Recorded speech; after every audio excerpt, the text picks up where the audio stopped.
Even some of the most reliable manufacturers can have faults slip out. In today's video, we'll look at a few common faults in Hondas that may help you diagnose an odd problem.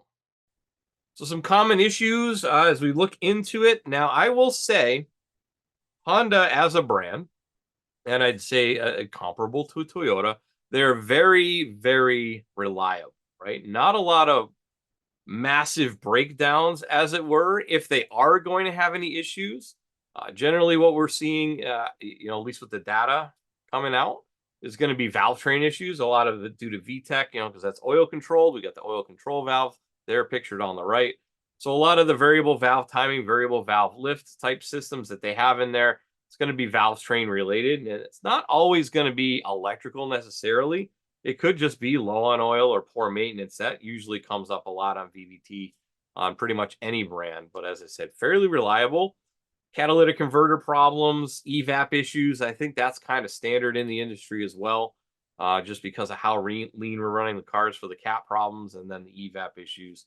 That's just it's very closely monitored.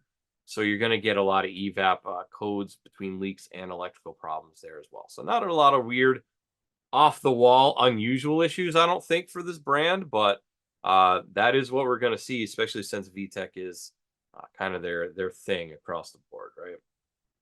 And we'll see that when we get into common codes. So common codes is the top 10 out of the top, I think, 3,500 codes we have that show up in the scan tool.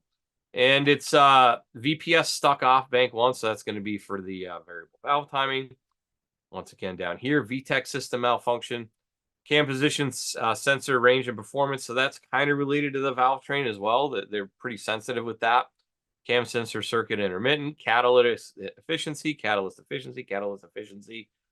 So like I said, it kind of plays out valve train issues, cam sensor issues, and then the catalyst efficiency for sure, right? And we'll see it's really only a couple different engines that show up as far as those high number of codes occurring, and a lot of CRVs, which plays out with the data as well.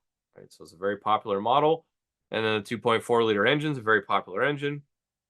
So that just stands to reason that we would have those types of issues in there. And that's that. Those are a handful of common codes thrown by Honda vehicles. If you'd like to check out other common issues from manufacturers, you can find them right here on our YouTube page.